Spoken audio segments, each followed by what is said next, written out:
meu amigo médico, meu colegas, você que tem interesse na área de saúde, seja muito bem-vindo aqui ao Ser Médico Podcast. Nós aqui trazemos vários assuntos relacionados à saúde e hoje nós temos aqui um episódio especial com um atleta profissional, Luiz Ode. Ode ou Ode? Ode. Ode, falei errado. Luiz Ode, o Todinho, não é isso? Exato, o Todinho. Seja muito bem-vindo, obrigado pelo teu tempo. Obrigado você pelo convite. Não. Eu até comentar que eu gosto muito sempre de conversar com o médico, porque eu vejo que os médicos eles têm uma visão de vida assim diferente das pessoas, não vou dizer comuns, mas pela carreira, pela vivência, eu gosto bastante de conversar com o médico. Você sabe, Ode, que eu sempre digo assim, né? Esse é um podcast que começou muito com o lado do empreendedorismo da saúde, do médico. Eu sempre digo, o médico por si só já é um empreendedor, porque ele tem disciplina, ele tem um foco, ele tem que ter, né? E ele tem que ter uma capacidade de resolução de problemas. E eu acredito também que o médico tem muito potencial para ser um atleta. Sim, e vice-versa também. Né? Eu acho que o médico e o atleta são empresas. Pessoa Pelo menos empresa. essa visão. É o funcionário, é o chefe, é o gerente, é o que faz a logística. O atleta também é a mesma coisa. Tá vendo, pessoal? Vai ser um papo muito interessante. Então, bora lá. Luiz, conte um pouquinho. Quem é o Luiz?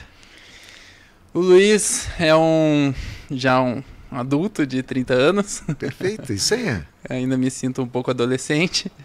E o Luiz é um cara que, desde criança, está envolvido no esporte.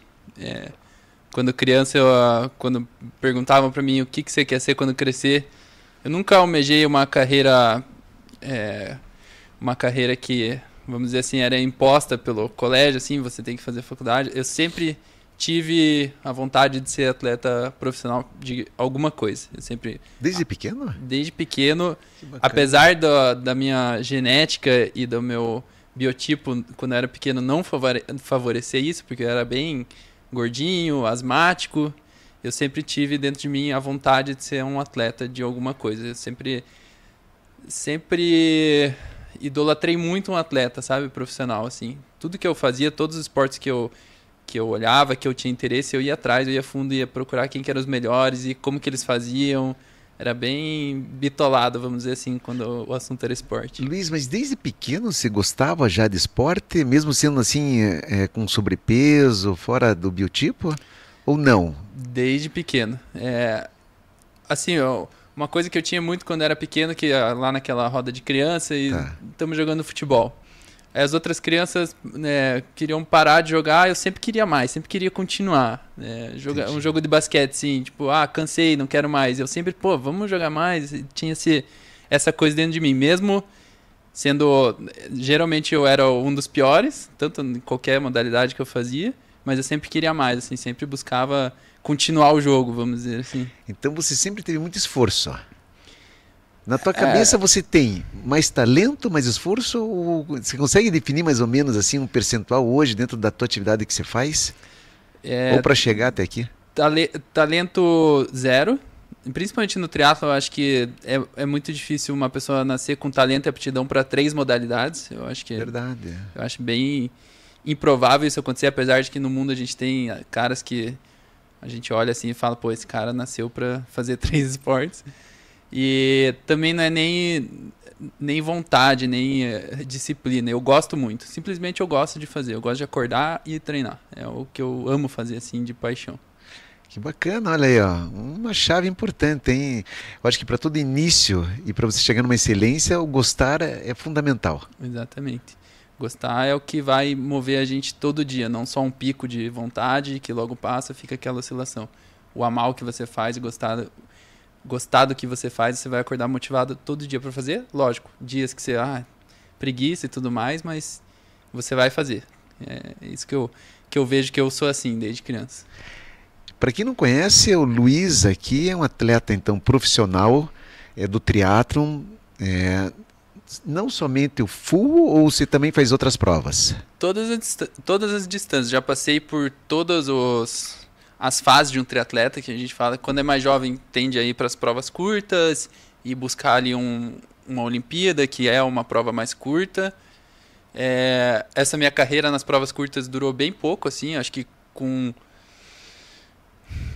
19, 20 anos já decidi que ia para as provas longas, porque eu fiz algumas e me saí bem, melhor do que a média, assim, e direcionei mais minha carreira para as provas longas ali de meia hora, meia hora, meia. E você é até atleta profissional desde que ano, você se recorda? 2016. 2016 eu virei profissional, 2015 eu fiz os meus primeiros 2 Ironmans. Antes disso já tinha feito muito meio Ironman, já tinha feito muito triatlon mais curto. Mas em 2015 eu tive os meus melhores resultados assim como amador e foi o pontapé para eu virar profissional. Assim, eu decidi que a partir dali ia arriscar mesmo. Luiz, e como é que é essa virada? É um convite que é feito a você ou você procura, você se cadastra? Como é que funciona para virar um atleta profissional do triatlon? Então, aqui no Brasil funciona assim, a gente tem que pedir uma autorização da Confederação Brasileira para eles te darem uma carta falando que ó, o Luiz ele é atleta profissional confederado do Brasil. Só que para isso você tem que comprovar algum resultado, né? Eles têm os parâmetros lá. E em 2015, quando eu fiz o Ironman, eu fui o melhor amador da prova, com 8 horas e 37. Na época foi recorde mundial amador, ninguém tinha feito esse tempo. Que bacana. Então esse foi o pontapé para eu, não. Onde é que foi essa prova? Floripa aqui mesmo. Aqui em Florianópolis. Daí ali eu falei, eu vou virar profissional. Aí virando o ano, aí fui pro Mundial de Ironman no Havaí, que ainda que na época ainda era só no Havaí, agora ele muda um ano lá e o outro ano em Nice. E na época eu fui lá como amador, fiz meu segundo Ironman lá, quando eu voltei já virei profissional. Se não me engano, em dezembro eu já competi minha primeira prova no profissional 2015. Aí é só mandar um e-mail para a CB Tridas, já tinha os resultados comprovados, eles mandam a carta e tá liberando. E quando você vira um atleta profissional, significa que você abre aí oportunidades para patrocinadores, para você viver do esporte. É isso? Ou não? Sim e não. Então me conta um pouquinho, como é que foi aquele momento, como é que está o momento de hoje em relação a isso? Assim, o triatlon hoje, ele tá, profissionalmente falando, ele está passando por uma crise, vamos dizer assim. A gente tem sofrido com a falta de provas no calendário, tem poucas provas no Brasil com a categoria profissional, mas isso não limita a gente a fazer só as provas que tem a categoria profissional. A gente pode fazer, por exemplo, tirando o circuito Ironman, que o circuito Ironman não pode, se você é profissional, você não pode largar as provas que tem amador. Tem uma regra lá que você pode, mas daí você não completa a prova, alguma coisa do tipo que eu nunca fui atrás para saber. Mas existem outras provas pelo Brasil que o profissional tá liberado para competir. O grande problema é que a gente não tem provas que tenha um field, um pessoal de alto nível competindo. É isso que a gente mais está sofrendo hoje. Mas se tornar profissional, eu vejo que não muda muita coisa se você não fizer todo o dever de casa que tem que fazer, que é a rede social, a comunicação. Hoje eu vejo que o patrocínio ele já não gira mais em torno de performance. Já faz uns bons anos que a performance não é o que vai ser delimitante ali se você vai ter um patrocínio ou não. Tem que ser todo o contexto. Os atletas olímpicos hoje, principalmente a galera que está fazendo ciclo olímpico e quer ir para a Olimpíada, eles conseguem ter mais benefícios de lei do incentivo, do governo, de bolsa. Então eles conseguem ir por esse caminho e acabam que não precisam depender tanto de rede social e comunicação. Os atletas de longa distância, que é o meu caso, se não tiver uma boa comunicação, uma rede social forte ali, infelizmente não vai conseguir angariar bons patrocinadores. Porque daí a empresa ela quer lucrar, ela quer vender. Sim. Então eu tenho que fornecer um bom serviço. O show-up, né, do produto deles. Eu, como atleta profissional, tenho que oferecer um bom serviço para a empresa, para ela achar que eu mereço um patrocínio. Que você é interessante. Sim, não é a empresa que deve para mim, é eu que tenho que entregar um serviço bom para ela. Basicamente é isso. Entendi. E isso hoje está diferente da época que você iniciou? Sim, mudou muito, principalmente depois da pandemia. Que as coisas ficaram, parece que muito mais no online do que no... A gente, às vezes a nossa vida é guiada mais por que a gente vê online do que a vida real aqui fora. E antes da pandemia, ainda assim eu considero que era uma fase que já estava vivendo isso, mas de 2015 para trás, os atletas profissionais, eles basicamente conseguiam sobreviver com premiação de provas, porque a gente tinha muito mais provas e muito mais premiação. e com uma mídia assim que não exigia tanto. O cara ele aparecia na TV ali, postava uma coisa ou outra bem de vez em quando, uma foto, enfim, e aparecia no jornal. Era uma coisa muito mais tranquila pro atleta, assim. O atleta ele mais se preocupava em performar e ganhar premiação e fazer aquele trabalhinho ali de mídia, de relacionamento que considero que é muito mais tranquilo e muito mais duradouro que hoje em dia. Hoje em dia eu faço uma prova, eu sei que eu tenho 2 semanas para aproveitar o resultado dessa prova nas redes sociais ou para angariar mais patrocínio, porque 2 semanas depois ninguém lembra mais, já passou, a informação está muito rápida, a galera esquece. Interessante. É uma dor, hein? Isso aí não é legal. Eu te pergunto, então, hoje, nos dias atuais, qual é a grande vantagem de ser um atleta profissional? Então, no teu ponto de vista. Eu fiz um podcast semana passada também e me fizeram exatamente a mesma pergunta. E a resposta não tem a ver com lado financeiro, não tem a ver com fama, não tem a ver com reconhecimento, nada. Tem a ver com o que realmente eu quero, assim. A minha rotina, o meu jeito de viver, o meu dia a dia permite que eu seja atleta profissional. Eu não trabalho só como atleta hoje. Eu tenho uma produtora audiovisual que de vez em quando a gente faz uns trabalhos. Eu trabalho na assessoria do meu técnico, faço a parte de mídia, de marketing dele lá. Mas isso me dá uma liberdade para eu conseguir treinar tranquilamente, assim, bastante até. E performar, que eu acho que é o que eu gosto de fazer. Eu gosto de sentir meu corpo no limite ali, ver até onde eu posso ter um objetivo. E é mais por esse motivo que eu tenho essa vontade de permanecer sendo atleta profissional. É uma coisa mais minha, sabe? Não é uma coisa... Se eu for ver o global, tudo que envolve, realmente, talvez não esteja valendo tanto a pena. Mas uma coisa que até nesse último Ironman me deu um estalo assim e falou, não, é esse o motivo. Eu não sei se você chegou a ver, mas... eu assisti pelo YouTube. Mas teve um vídeo que viralizou muito, que eu tô correndo lá na Avenida Búzios, já no... Uma criança? Que eu tava toda ferrada. Eu vi. Então, eu depois... Quando eu cheguei da prova, eu basicamente tava muito mal, assim. Eu tava na minha cabeça, não quero mais isso pra mim, eu não vou mais competir isso, porque a prova foi muito penosa pra mim, eu senti muita dor na prova. E depois me apareceu esse vídeo, assim. E na hora que eu bato na mão da menina, eu não olho pra trás, não sei o que aconteceu. Aí eu olho o vídeo, eu vejo a alegria da menina, assim, e eu, cara, se não for esse o motivo que eu vou continuar sendo profissional e continuar fazendo o que eu faço, não tem motivo nenhum no mundo mais pra eu fazer isso. Cara, que bacana. Então isso me deu um combustível, assim, tremendo pra continuar, sabe? E lutar pra gente melhorar essa situação aqui no Brasil.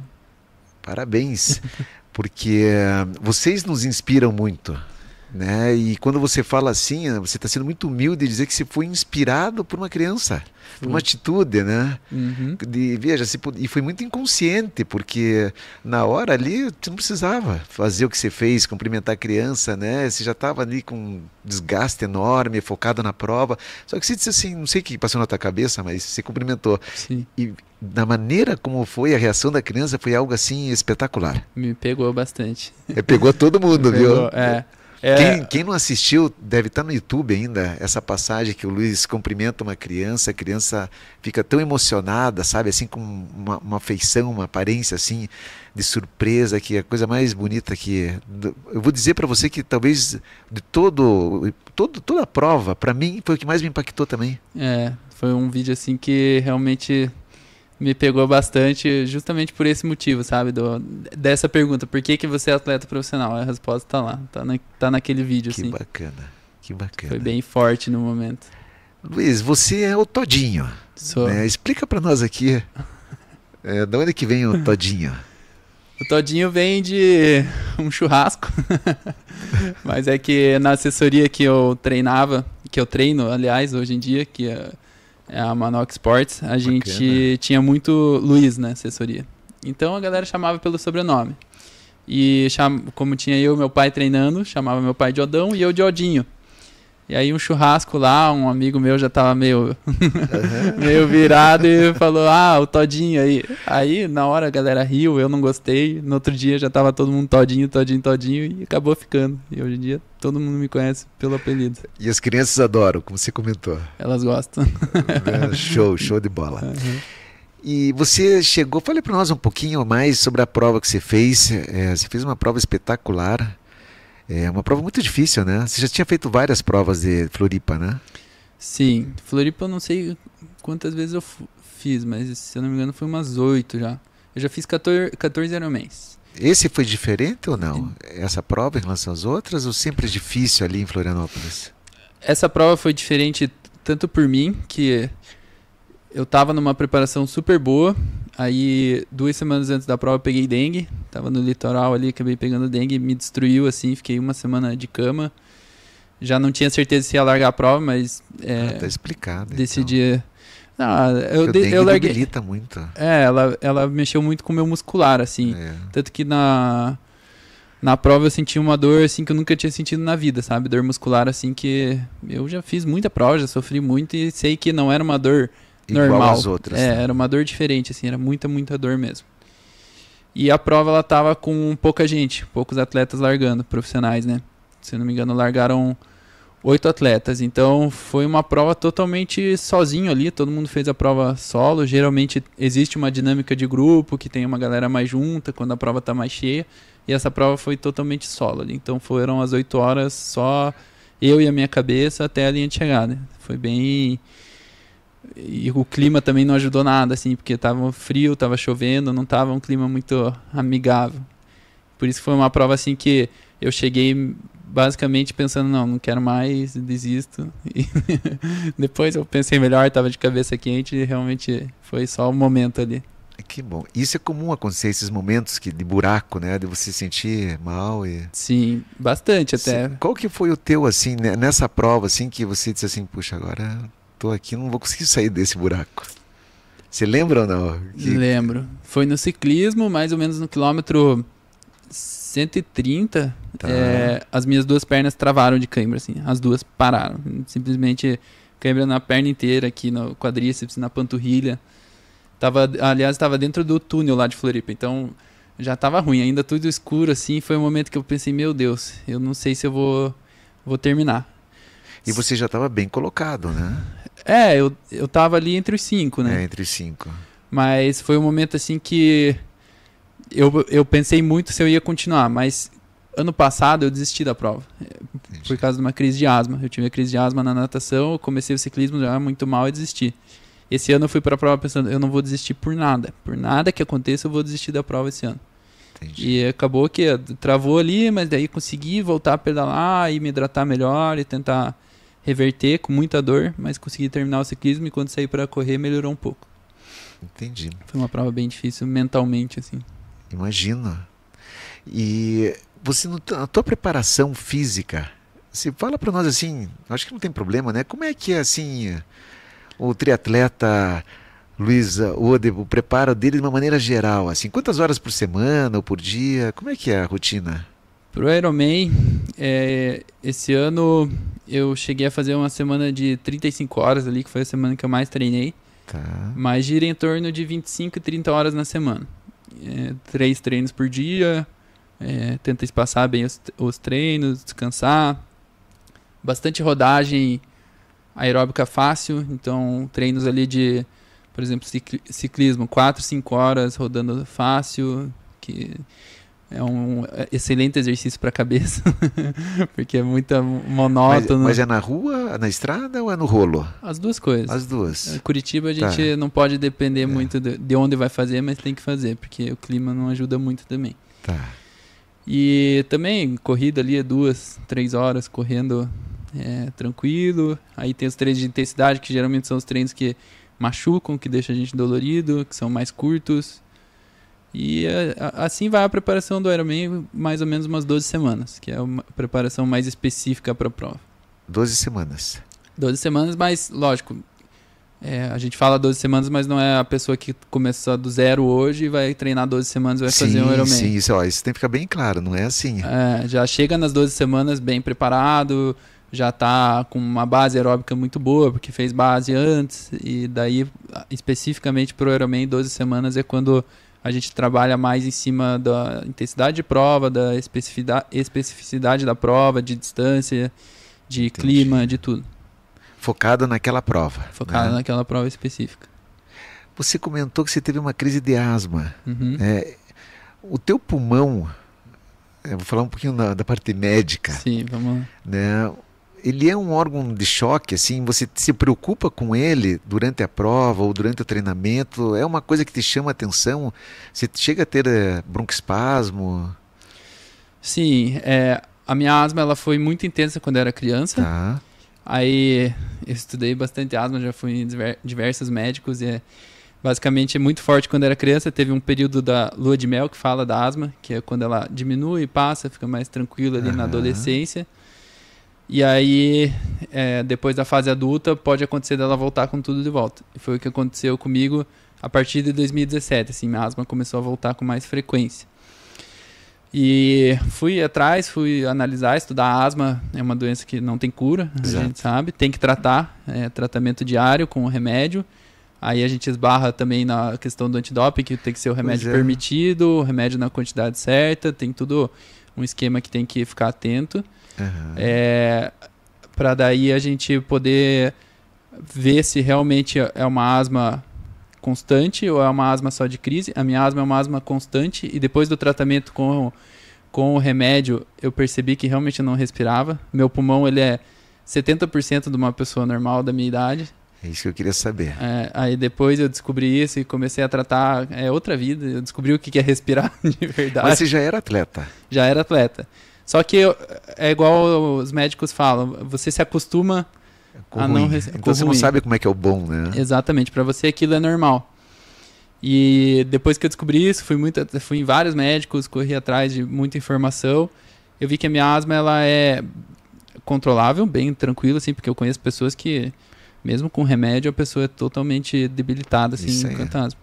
E o exercício, ele induz, principalmente no frio, né? Então eu tenho que, sempre quando tá muito frio, cuidar, fazer algum exercício respiratório ali antes de começar o treino, sair com aquela bandana para proteger, para não ir aquele vento gelado já direto para dentro. Tem que cuidar com poeira, ácaro, tem que cuidar com uma série de coisas assim para não ter o risco de atacar a crise de asma. Perfeito. E a natação? Como é que você se analisa na natação? Meu primeiro esporte foi a natação. Você vem da natação, então, como dizem, né? Você tem uma base da natação. Sim, eu comecei a nadar quando era criança, por causa da asma. Antigamente se achava que a natação ela melhora na condição asmática, mas não é que a natação melhora, é que o fortalecimento do pulmão e da respiração torna um pouco mais fácil. E eu comecei a nadar por causa disso, quando eu tinha ali uns 8, 9 anos. Minha família inteira começou a nadar, eu tenho 7 primos, então... E aquela excursão para natação todo dia, era muito legal. Na época, meus pais, meus tios, todo mundo junto. Aqui em Curitiba? Aqui em Curitiba, no antigo Clube do Golfinho. Ficava nas Mercês ali. Não existe mais, mas... Eu nadei no Clube do Golfinho também. Você tá brincando? Sério? Sério. Eu sou da época do Daniel Voluquita, do Nossa. Leonardo, antes de ir pro Curitibano, do Reinaldo, Missima. Então, um abraço a todos vocês, caso vocês venham assistir. Você sabe que era um lugar fantástico, né? Fantástico. O Clube do Golfinho era a melhor piscina de Curitiba. Era muito divertido, assim. Quando eu olho para trás, eu acho que muito da minha vontade de ser atleta veio dessa época aí, principalmente, porque convivia com muitos atletas profissionais juntos ali, treinando. A gente tinha triatletas olímpicos que treinavam no Clube do Golfinho. Cristiano Michelena. O Juraci Moreira, Carla Moreno, eles passavam muito tempo aqui em Curitiba treinando. Isso aí. E comecei a nadar lá, quando era criança, e aí meus pais, meus tios, todos foram, e os triatletas profissionais lá, e tinham uma equipe de triatlo, e aí meus pais e meus tios começaram a fazer também, que legal isso aí, vamos fazer. Aí me puxou também junto nessa leva aí. Que bacana! Mas hoje você dificilmente tem uma crise, ou ainda pode ter? Hoje eu só tenho crise quando eu fico resfriado ou gripado, assim, que daí já meio que ataca tudo e inflama tudo. Mas esse ano foi muito pouco, assim, sabe? Comparado com os anos anteriores, quando eu não tratava a asma, era praticamente uma vez a cada 2 meses, assim, eu tava resfriado, tava asmático, tava ruim. Você sabe que eu sou um amador dos amadores, estava comentando com você. Né? E eu também tenho uma pneumopatia crônica, que é uma bronquite crônica. Uhum. E trato também. E para mim, esse foi o maior desafio, assim, que me levou a fazer uma prova longa. Porque o triatlon, para mim, é uma prova que eu acho que é muito aeróbica. Ela exige muito do teu condicionamento físico, mas também da tua condição aeróbica. Sim. Tô certo ou não? Exatamente. E quando eu consegui terminar a prova, eu falei assim, caramba, eu cheguei a fazer cirurgia, sabe? Uhum. Então, assim, para mim foi muito desafiador. Eu disse assim, olha que bacana.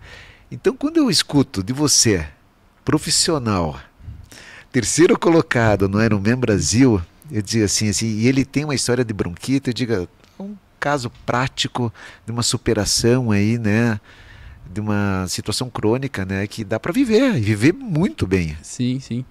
É mais uma questão de informação mesmo. A gente sabia, muitos anos atrás, muito pouco sobre a asma, né? Exato. E hoje em dia já se sabe bastante sobre a doença. Não acharam a cura ainda, não existe uma cura. E uma médica que foi a primeira médica, na verdade, que me ensinou mais sobre asma, a doutora Yara Finks, lá de São Paulo. Ela tem um livro, inclusive, de asma no esporte, que é um livro bem legal, assim, bem informativo sobre como ser atleta convivendo com a asma, assim. É uma questão mais de informação, de realmente ir atrás e saber qual que é o seu tipo de asma, porque ela não é um tipo de asma, mas a intensidade da sua asma, né? Como eu disse, a minha é tranquila, tem gente que é maior, e saber tratar isso do jeito certo, né? É isso aí, parabéns. E virar uma pessoa normal, né? Porque virar uma pessoa normal. Na verdade, igual a médica fala, porque eu tinha muito receio quanto a essa questão do medicamento e a questão do doping, né? E ela falava, você tem que entender que você não está trapaceando, você só está virando uma pessoa normal para você ter igualdade na hora de competir. Você já está largando com 30% atrás, vamos dizer assim. Então vamos buscar você largar em condição de igualdade, pelo menos. Isso que abriu um pouco minha cabeça. Não, realmente, quando eu vi os exames assim, 70%, 30% a menos é uma coisa considerável, assim. Ela falando, você tem uma possível melhora de 30% aí. E realmente mudou muito, não a minha performance na prova, mas a minha vida mesmo. Eu conseguia pensar muito melhor, meu dia era mais animado, comecei a ter mais energia durante o dia, dormir melhor. É impressionante mesmo, quando a gente trabalha isso e resolve, muda a vida totalmente. Que bacana. Você disse que você não falou com essas palavras, mas que eu sinto que você é um apaixonado pelo esporte, pelo triatlon. Sou. Não só pelo triatlon, por todos os esportes, de endurance, assim, eu gosto muito. Corrida, ciclismo, tudo que envolve muito tempo fazendo. Até vou fazer um convite aqui, vocês que curtem as redes sociais, eu te sigo e acho sensacional as fotos que você coloca lá, os lugares, né? Você sempre tem contato com a natureza. Seguir aqui, qual que é o teu Insta ali para passar para o pessoal? @luizode, Luiz com S e Ode, O-H-D-E. Você é um aventureiro. Eu sou um aventureiro. Você gosta da natureza, gosta de... Gosto. Eu moro numa chácara que fica aqui do lado de Curitiba, em Campo Magro. E eu gosto de estar em contato com a natureza o tempo inteiro, assim. Eu cheguei a morar aqui em Curitiba num apartamento próximo ali do centro de Jardim Botânico. Eu vi que não é para mim, sabe? Não me coloque num apartamento com buzina, com barulho de trem, que eu não... Eu passei um ano lá, um ano sem dormir. Um ano dormindo mal, assim. Aí voltei pra chácara lá, nossa, uma paz, um sossego, dormindo à noite, assim. Você é casado? Eu namoro. Tá, e a tua namorada fica com você? Não, ela mora aqui no Água Verde. Então você mora com os teus pais? Eu moro com a minha avó na chácara. A minha mãe é falecida e o meu pai, ele mora em Santa Felicidade. Entendi.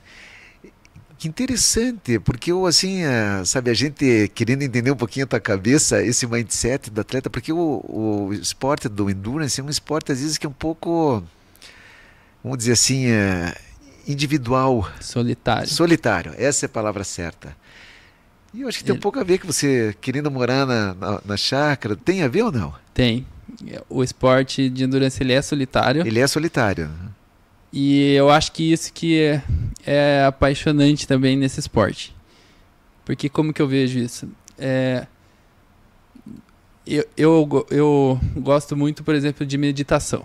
A gente sabe que meditação nada mais é do que você ficar com você mesmo ali, escutar seu corpo. E o esporte de endurance traz muito isso na essência, assim. É você passar horas e horas com você mesmo. E hoje em dia a gente sabe que tem muitas pessoas que não suportam ficar com elas mesmas, né? É verdade. E isso, quando você descobre no esporte, é um desbloqueio muito legal, assim. Você quer cada vez mais e mais e mais. E eu sou um cara que gosto de ficar no silêncio, de ficar sozinho, de ficar comigo mesmo ali. Eu aprendi a gostar muito da minha companhia, sabe? Você sabe que eu tive a oportunidade eu não conhecia antes, de bater um papo também com o Felipe.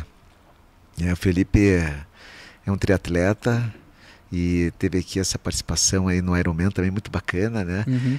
E ele tem assim um perfil assim de estar alegre, muito como você. De onde que vem toda essa energia? Porque se comunicam assim de uma forma muito bacana, alegre, muito positiva.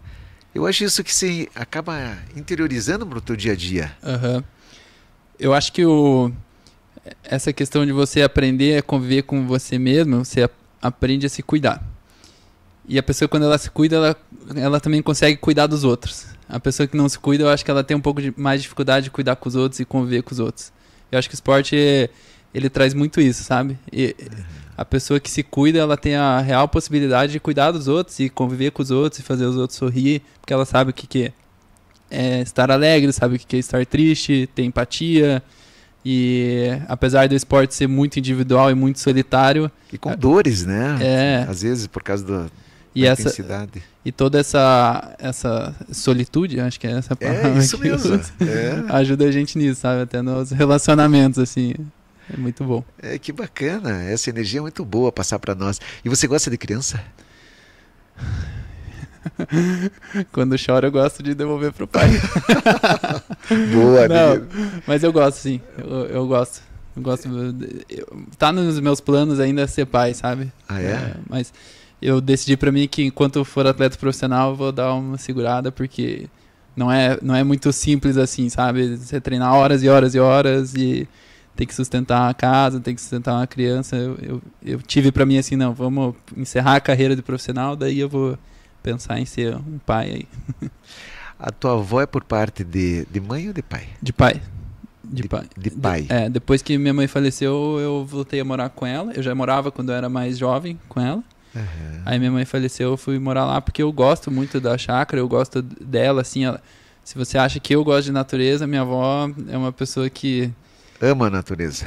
Ela comprou a chácara, foi morar lá, nunca mais saiu. Ela tem uma infinidade de flores, plantas, e ela ama aquilo lá e cultivar, e me ensinou muito, sabe? Essa parte mais natural do ser humano, vamos dizer assim. E existe uma relação dessas provas com a natureza, né? Principalmente o endurance, né? Assim, outras provas além do triatlo, não é isso? Existe bastante.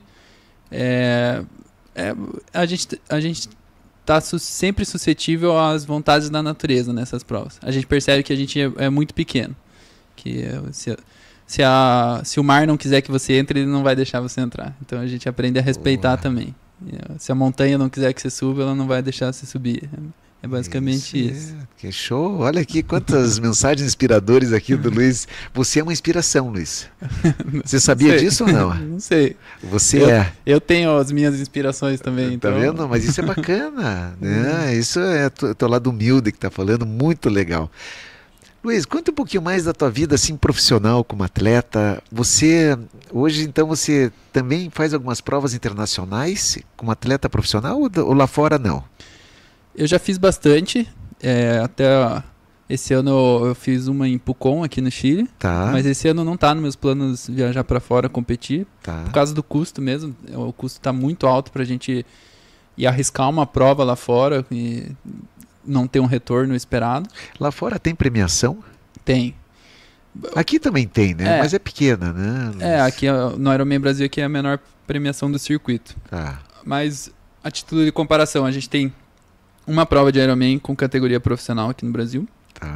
Nos Estados Unidos a gente tem 50 e na Europa a gente tem 40, mais ou menos assim. Então, a gente fala que a gente tem uma chance no ano se a gente não for viajar para fora competir. Então, todo ano eu tento pelo menos uma vez ir competir fora em algum lugar só para sentir o gostinho do nível lá fora, assim, que é mais alto. Sempre. Entendi. É bem mais difícil. E eu gosto também de viajar, conhecer os lugares. É um dos motivos que eu também quis ser atleta profissional. Bacana. E você acha que o nosso nível aqui dos triatletas profissionais é muito, mas muito diferente dos atletas profissionais da Europa ou dos Estados Unidos? Ultimamente, sim. Eu acho que... Não. A gente tem 3 atletas aqui de longa distância. A Pamela, o Reinaldo e o Fernando Toldi hoje. Que para mim eu acho que eles estão... Se eles entrarem numa prova lá fora, eles conseguem brigar ali na frente da prova, assim. Hoje. Entendi. Mas a gente já teve gerações assim que foram incríveis, que iam lá para fora e representavam muito, assim. O grande problema é que a gente passou muitos anos com poucas provas. E não que a gente treine menos. Provavelmente eu treino a mesma quantidade de horas que um europeu treina. Acredito. Eles competem muito mais em alto nível. E a competição é um treino. É um treino. É o melhor treino que você pode ter, é a competição. E a parte de tecnologia? De bike, os devices aí, ajuda também muito ou não? Ajuda. Tem um anel aqui que monitora meu dia inteiro, o que eu estou fazendo. Entendi. Eu gosto bastante dessa parte também. Evoluiu muito, demais, assim, principalmente pós-pandemia. Conhecimento sobre suplementação, hidratação, consumo de carboidrato ali. Isso revolucionou muito a dinâmica de prova. E a galera bateu muito recorde por causa disso, porque antigamente o cara fazia Ironman e era bonito o cara fazer Ironman comendo um gel, uma bananinha durante a prova. Hoje o consumo dos atletas profissionais ali está girando entre 100 a 150 gramas de carboidrato por hora, que é bastante coisa, assim, e a performance cada vez aumentando mais, e esses estudos bem recentes, assim, provam que o grande lance é você adaptar o seu corpo para conseguir consumir muito carboidrato e ao mesmo tempo gastar esse carboidrato e fazer uma reciclagem contínua no seu corpo assim durante as 8 horas de prova. E o que você está querendo dizer é que lá na Europa e nos Estados Unidos eles têm tecnologia de reposição de carboidrato muito mais fácil, talvez através de gel do que aqui ou não? Não, a gente tem aqui também. A tecnologia, eu acho que hoje com a internet ela é global, né? Entendi. Os estudos chegam aqui. A gente tem algumas barreiras aqui do nosso país mesmo, né? De limitação de marcas, de limitação de preço, de custo também. Custo que é alto, né? A gente acaba saindo um pouco atrás nisso. Mas eu acho que o conhecimento, assim, ele tá meio que aberto para todo mundo. É só a galera ir atrás mesmo. Existe alguma lei, não sei se você conhece, de incentivo de empresas ou de própria sociedades, organizações, pessoas físicas para o atleta? Existe. Existe a lei do incentivo ao esporte, né? Tá. Ela é similar à lei Rouanet para a cultura. Que as empresas elas podem destinar uma porcentagem do imposto de renda para algum projeto de esporte, social ou de cultura. Mas específico para um atleta, é possível isso ou não? É possível. Eu já tive um projeto desses uns anos atrás, mas eu não consegui captar com a empresa, porque geralmente precisa ser uma empresa muito grande. Entendi. Ela tem que declarar lucro real, então são empresas gigantescas. Sim, para ter lucro real. E quando elas fazem isso, elas priorizam os projetos mais sociais, os projetos que englobem mais incentivo ao esporte mesmo, não só um atleta diretamente, sim, um atleta específico. Então, elas pegam mais a escolinha de triatlo, que contempla lá 80 crianças. E eu concordo que eu acho que esse é o melhor jeito de se aplicar esse dinheiro, assim, porque em vez de estar beneficiando uma pessoa, está beneficiando não só 80 crianças, mas famílias também, que a criança, ao invés, por exemplo, o pai e a mãe trabalham, a criança, em vez de ficar em casa no computador sozinha, ela vai para um projeto de iniciação no triatlo. Isso é incrível, assim. Entendi. Eu acho que as duas coisas são importantes. Eu acho que a divulgação e a promoção dos atletas, não só pelo reconhecimento, Mas a inspiração que os atletas passam às outras pessoas... Mas é que também a gente tem muita sensação de que o atleta profissional lá fora é fácil, assim, ele tem muito mais incentivo. A gente tem um amigo que foi morar nos Estados Unidos, o André Lopes, e ele tá lá com os melhores atletas do mundo. E ele fala, cara, talvez os 50 melhores do mundo talvez não tenham uma segunda fonte de renda. O resto, todo mundo precisa correr atrás e trabalhar. É difícil sim para todo mundo, porque a concorrência é grande e virou um esporte grande, sabe? Um esporte que envolve muito dinheiro, mas ao mesmo tempo o dinheiro está bem concentrado ali no miolo dos melhores, né? Então o resto tem que correr atrás, tem que ir para cima mesmo. Pois sim, entendi. E hoje, por favor, tome uma água. Esses atletas, né, o André Lopes, eu acompanho ele, vejo um pouco da história dele, até desejo que ele se recupere. Ele teve um acidente, né? Caiu de bike lá. No estado, primeira vez que ele caiu lá, que ele já está não sei quantos anos. Acontece. Acontece, é mais né? normal do que... Deixa eu aproveitar. Você já caiu alguma vez? Já, várias. Já caí muito. Agora a gente vai ficando mais velho, vai ficando mais mais Mas tranquilo. Alguma coisa mais séria, assim ou não? De bike eu nunca quebrei nada, só ralei. Que é a grande preocupação, né? A fratura. Sim, mas eu já caía 50 por hora de bike, de ralar o corpo inteiro. Já fui atropelado, já atropelei, já meio que aconteceu de tudo, assim. Principalmente quando a gente é mais jovem, assim, mais então, sem freio. Já criou casca, como dizem, né? Já criei casca. Já sei como cair, o jeito certo de cair para não quebrar nada. Vai pegando essas manhas. Bacana. Mas eu estava dizendo assim, que eu acho que eu vejo que você participou já de algumas discussões, alguns comentários que em live e outros profissionais, assim, como é importante a gente, não é porque é moda hoje ser triatleta ou o próprio Ironman, está se falando demais, né? Mas que vocês sejam melhores reconhecidos financeiramente, que é importante ter esse incentivo. O que é que hoje o Luiz, dentro da tua experiência, acha que na prática mesmo poderia ser feito? Eu não sei se você entendeu a minha pergunta. Eu entendi, sim. Eu vejo que eu falo a gente, o triatlon, que engloba tudo, assim, os atletas profissionais, a Confederação Brasileira, o Ironman. Eu vejo que a gente não acompanhou a evolução das coisas.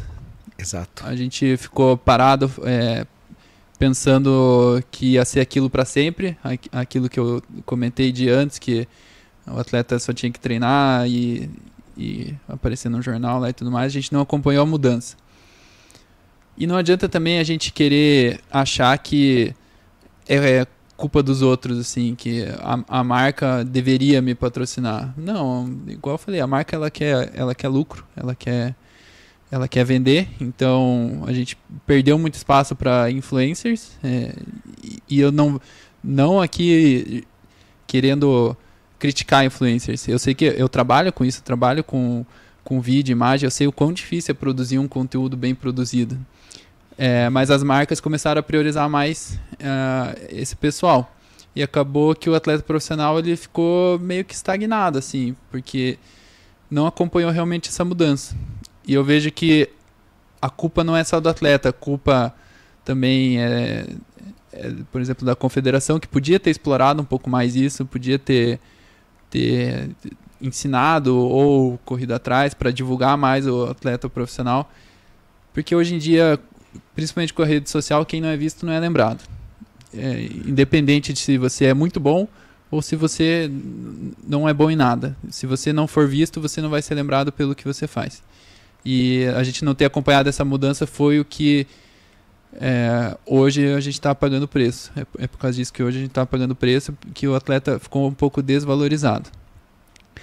E eu soube lidar com isso. Eu percebi isso lá atrás, assim, que as coisas estavam mudando e corri atrás. E me especializei e procurei entender um pouco mais de criação de conteúdo, um pouco mais sobre vídeo, um pouco mais sobre fotografia, que é uma coisa que eu gosto muito.